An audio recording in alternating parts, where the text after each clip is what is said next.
Greetings, friends. Juan Ingrizki here, and this is the weekly Russian Ukrainian War update for the week of May 27th through June 1st, or June 2nd, actually, of 2024. And if you want to continue receiving these weekly Russian Ukrainian War updates, be sure to subscribe to this channel, give this video a thumbs up, comment your thoughts, and share this video around. So let's get started on the updates this week. So this week we're actually going to start in Chasov, the Chasov Yar direction. A little bit change of pace, but this is where a lot of the big updates are happening this week.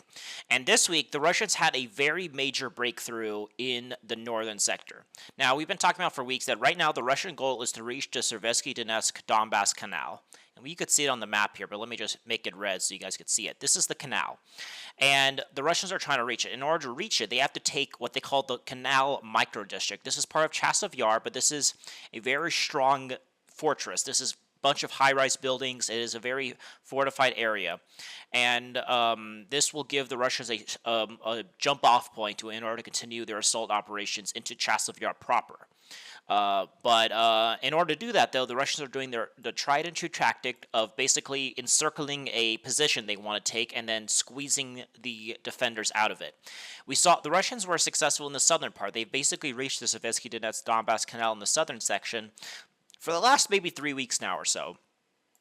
However, in the more northern sector, they've been having some trouble breaking into Kalinova and reaching the Seversky Donbass Canal from the north. However, this week that changed. We had geolocated footage of Russian troops basically breaking in, basically crossing the Seversky Donbass Canal here, entering this area right here, and kind of dropping troops off in this general area right here. This is a big and this was published by pro-Ukrainian sources. So this is a big deal, because if the Russians could just drive through Kalinova and just enter here and start dropping troops off, that means, by process of elimination, that means that, at the very least, the southern part of Kalinova is under Russian control. And if this part is under Russian control, that means they've reached the Seversky Donetsk Donbass Canal and have achieved their first objective in the battle for Chasov Yar.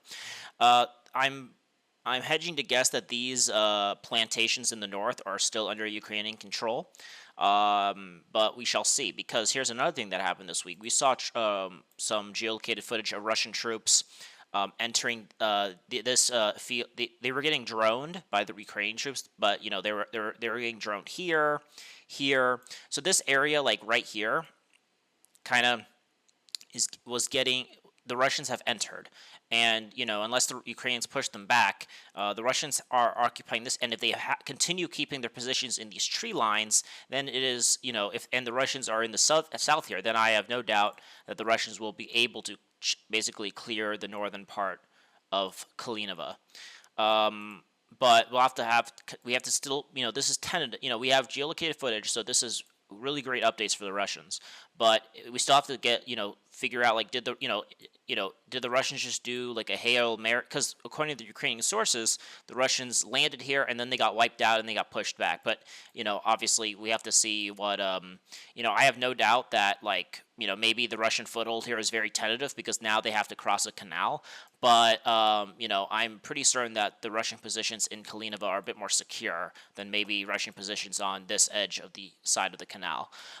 So yeah, on this edge of I think the Ukrainians could have pushed the Russians out of this side of the canal, but the Russian positions in Kalinova, I think, are a bit more secure. And if the Russian troops have managed to keep their positions in these tree lines right here, then I could see the Russians clearing out Kalinova, in the next week or so.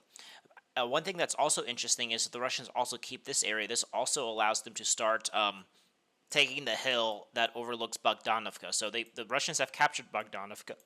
However, the Ukrainians still hold this hill right here, which gives them fire. They'll be able to see what's going on in Bogdanovka.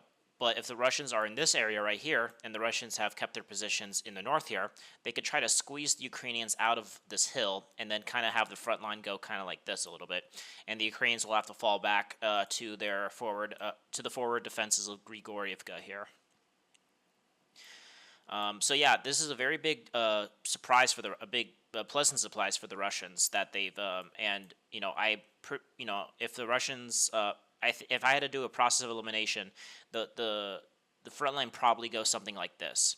They probably reached the canal, and now fighting is going within Kalinova itself. So if the Russians could clear Kalinova, that means they've secured the northern sector of the pincers, and now that's going to put additional pressure on the Chasov Yar micro district right here.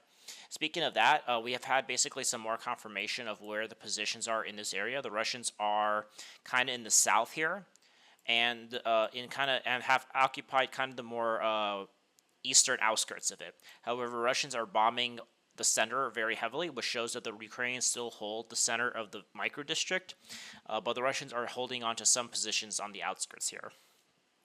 So, yeah, the battle for reaching the canal is continuing, but once that happens, then it's going to be the battle for Chasov Yar, and that's going to be a whole other, that's going to be as tough. We should probably expect Chasov Yar to fall by September, but I think this is one of the main goals of the Russian summer offensive is to capture Chasov Yar, because the capture of Chasov Yar will give them the dominant height position over the last line of main Ukrainian defense in Donbass, the Slavyansk-Toretsk line. Alrighty, that is the Chasov Yar front. Let's go to the Donetsk front. This is where also some of the other action is. A lot of good actions happening here. And this week on the Donetsk front, this is where I think this week has been basically a game of expansion. The Russians haven't captured a new town or village or anything yet, but the Russians are expanding their position so that they can continue on their offensive. And as I said, the goal of the Russians here is to push the Ukrainians away from Donbass, and to do that, they need to reach the Vochachka River, which means this is where they want the new front line to go by. So that means the Russians are going to take Sokol, Novopokrovsko, Novoselivka-Pershi, and then reach Porus here, and then kind of get this line. Now, once the first line of Ukrainian defenses fell, the Ukrainians fell back to their second and third line of defenses, and now the Russians have to slowly creep up there, and slowly creeping up they are. So let's talk about the south here. The Russians have captured Umanska, about a week or two ago, and however now, the Russians are now expanding their buffer zone around Umanska and reaching this kind of riverbed right here. And so they're kind of holding their positions here, and the Ukrainians had to fall back to Novoselivka-Pershi, and basically these fields are like this kind of gray zone. This is like open fields, the Ukrainians could try to push the Russians out of Umanska, but they'll be attacked, and the Russians, it'll be very tough for them to go through these fields because they'll be bombarded. They are also, however, advancing in the west here. The Russians are expanding their bridgehead from Berdichi and Semyonovka, and basically clearing these fields to the west of these areas. So last week we saw the Russians start kind of slowly crawling from the south from Selidova, and then also from the north here, from the north of Berdichi, they managed to capture some tree lines right here. And because of the advancements in Umanska in this area, the Ukrainians had to fall back from their forward positions in front of Semyonovka and basically fall back to Novopokrovska, Novoselivka-Pershi. So now the Russians have captured more fields in this area, and this gives them more buffer zone. And not only that, gets them closer to Novopokrovska. Along with this, in the north here, the Russians are slowly but surely expanding their positions. Basically, we got confirmation that the Russians are now on the captured the tree line right in front of Sokol, and now they could attack it directly, but there's a very rich Ukrainian defense network here, and so the Russians are just they can't assaulting it directly might be a bit of tough enough to crack. And I think they want to secure the northern sector a little bit, and in this case, we're seeing this happen. So, for example, we saw confirmation of the Ukrainians bombing Russian positions in the easternmost outskirts of Nova Alexandrivka, and basically it showed the Ukrainians showed a video of Russian troops disembarking here, and then the personal carrier was moving back, but then it was hit by a drone. So, based on that video, we could probably at least confirm that at least the eastern outskirts of Nova Alexandrivka are now captured by the Russians, and the battle for the village proper has begun for the Russians. Capturing this village is a stepping stone to get them to the Pokrovsk Konstantinovka highway, which is one of the objectives of the Russian summer campaign, is to cut this highway. Nova Alexandrivka also will allow them to secure their northern defenses as they continue pushing the Ukrainians away from Donetsk proper and towards Pokrovsk. So the battle for Nova Alexandrivka is starting. They are, again, slowly but surely moving across these rail lines. They're trying to reach this tree line now and they cut the a road that connects Nova Alexandrivka to Sokol and Porus and all that. So that's another line that's been cut. But the Ukrainians can still supply, obviously. But it's the Russians are slowly constricting. They've advanced here and are trying to occupy this tree line right here. And again, this is then if they do that, then the Russians will just kind of start. They're starting to again, it's like Chasov Yar. They're slowly constricting this village and then and pushing the Ukrainians away from it. So again, the Russians took a bunch of they're taking a bunch of land, a lot of and it's not as sexy as like, oh, they captured this village or this town, but it is still tactically significant in terms of like being able to continue their grinding offensive in the Donbass here. So I expect that the battle for Novopokrovska might start, but also probably for Sokol if they manage to capture maybe this one last tree line, and then they probably will start storming Sokol. So we'll have to see that happening. In the south here, the same thing is happening. One thing we talked about, the capture of Itailova, and one thing I've been saying is that I don't think the Russians are going to continue advancing towards Karlovka.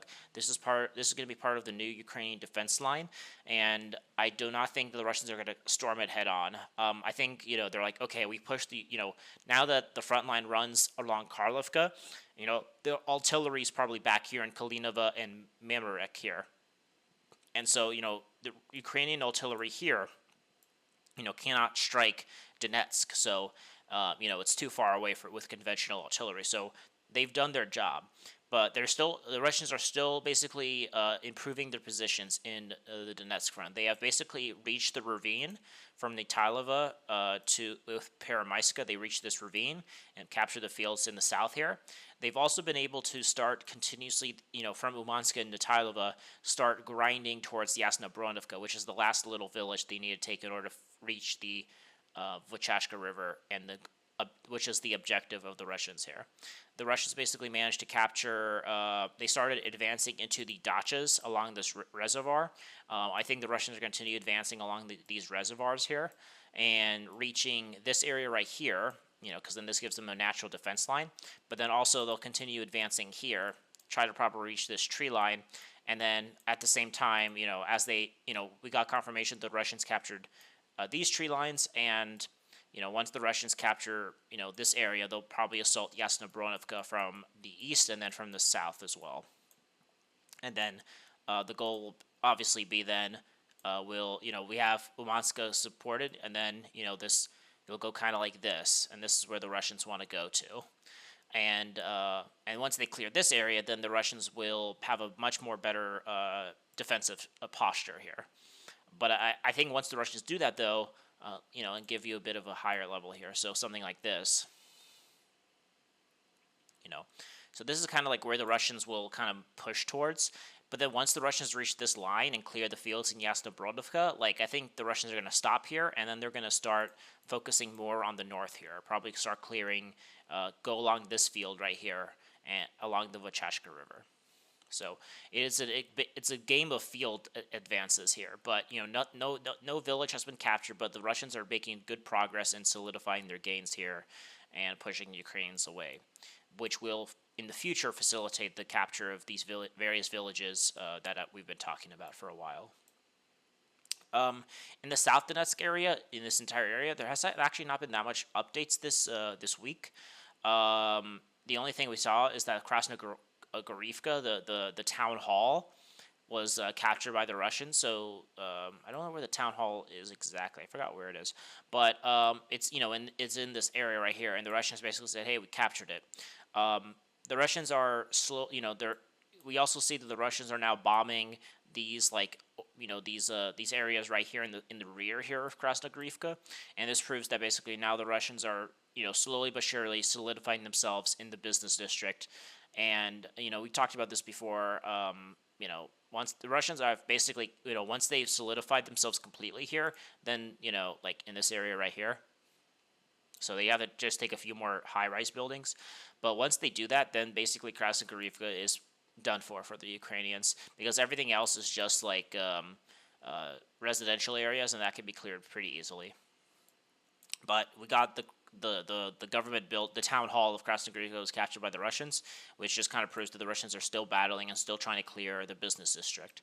So, but once they do that, which is just a matter of time, Krasnogorivka will basically then be sealed. Now, it might take a little while for the Russians to fully capture Krasnogorivka. It might take another few months, like 2-3 months or so. This might be something that'll take the rest of summer to push the Ukrainians all the way back to this line right here. But again, it's basically there's no way the Ukrainians will be able to continue holding like indefinitely. Like if they held if they were still fighting for the factory, then then it's like, oh, the Ukrainians can still hold on, delay the Russians. But once all the main defenses fall, then it's just a matter of just clearing the residential areas. Nothing changed in this area. The Russians are still trying to secure themselves in Perestroivka and such, but no changes there. We're actually now going to talk about the land bridge front and all that. And this week, we actually got some very interesting updates from the Velika Novosibirsk front. And this week, we got confirmation that the center of Staromayorska has fallen to the Russians. We got basic confirmation of Russian using motorcycles to launch themselves here and capture basically the center of this town here. And the only positions the Ukrainians have left is this kind of these farms in the north of Staromayorska. The Ukrainians still have some positions in this village, but the Russians have basically captured the center of this town. And basically, with the capture of the center of this town, this basically puts Ukrainian troops in Uruzhaina in a very peculiar spot, because this is how the Ukrainians took Uruzhaina. They took Staromayorska, and then they managed to attack Uruzhaina from the rear, along with from the south. Or from the north, and this basically pushed the Russians away from Uruzhaina. However, the Russians are doing the reverse. They are pushing the Ukrainians from the south, and then they're going to also push the Ukrainians from the west here. And so the capture of Staromayorska not only flattens this front a little bit, it will also help facilitate the fall of Uruzhaina. So this is very big progress for the Russians. I think this is still just a pinning operation. The Russians are just trying to make sure the Ukrainians can't pull their troops from any front. So, they're going to try to flatten the front line a little bit, because again, this is when the Ukrainians took these two villages, they still had to secure themselves. They had to take Novodonetsk, they had to take Pryutia to secure their flanks, but they never secured those flanks. And now the Russians are taking these two villages, and once they do, then the front line will be a lot more flat. And I think the Russians will just kind of stop at that point. They're just trying to take these two villages back in order to push the Ukrainians, to keep Ukrainian reserves in this area. But yeah, this is very good progress for the Russians, the capture of the center of Staromayorska, and I have no doubt that in the next week or so, we're going to start seeing the battle for Uruzhaina, or at least the Uruzhaina's central defenses will start crumbling. No changes in the Kherson front. In the Zaporozhye front, the Russians are apparently they got activated in the Kopany front here. They're apparently, some Russian sources are saying they're trying to secure some tree lines in this area between Nestor Lyantka and Kopany, and kind of secure more tree lines here. This is just to push the Ukrainians a little bit further back towards Novoandrivka, Novodolivka. The Russians are still trying to secure the outer edges of Robotyne. Robotyne itself has fallen to the Russians, but they're trying to push the Ukrainians away from the fields here and these tree lines to the north, because they still have the chance to attack into Robotyne, and they want to basically push the Ukrainians to this tree line right here, and that's how they'll be able to do it. So, the Russians are in the land bridge front. These are small scale attacks. They're not as big as we see in Chasov Yar or in Donetsk, but this is where the Russians could pin the Ukrainian troops down. So that's that, and then let's go to the Kupiansk. Let's go to Siversk, for example. We got, I think I talked about this last video, but there's been confirmation that the Russians have secured themselves in Bilogorivka village itself. Maybe this was just a temporary thing. They withdrew because the Ukrainians still hold the Chalk mountain and the hills behind it. So they have the high ground overlooking the village. It'll be very hard for the Russians to hold it. But we still, the fall of Bilogorivka is we have not seen the Ukrainians come back here, so we still say it's under Russian control. I have a feeling the Russians are starting an operation to trying to storm this chalk hill right here, because then if they capture this, then they could secure themselves in Bilogorivka a lot easier. But the Russians are still in control of this village. The Russians are also advancing in the south here. We talked about this last video where the Russians advanced onto this tree line right here and basically got very close between Ivano-Dyrivka and Spornya. And because of that, the Russians continued their advance along this rail line. They took more about this area right here and are getting closer to Vimvka. Now, these places are moon craters. There's nothing left for them there. But, again, the Russians are trying to slowly but surely get closer and closer to Seversk. And, the Russians have made a lot of ground in this area from, pushing the Ukrainians away from this highway. And, the Russians really want to basically capture Spornya, Ivano-Dyrivka, and Vimvka, because then this could give them springboard positions towards southern Seversk. So, the Russians are slowly but surely reaching the southern outskirts of Spornya, Ivano-Dyrivka, and Vimvka, getting very close there.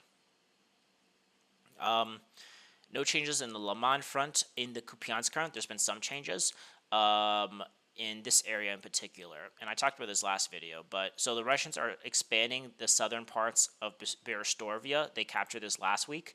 And a lot of sources are now saying they are now pushing the Ukrainians away and starting to clear these tree lines. And I talked about how the Russians will kind of try to clear these tree lines in the north of Stilimenivka here, and basically secure themselves in the north here. And along with this, the Russians are advancing directly on Stilimenivka, Mirzurivka, and Andriivka. They basically captured this tree line right here. They captured these areas right here. They captured this area right here. And so the Russians are directly attacking and improving their positions in front of these three villages. And I have no doubt that the Russians are now adding this. This will be the new place the Russians will try to break through, because this is right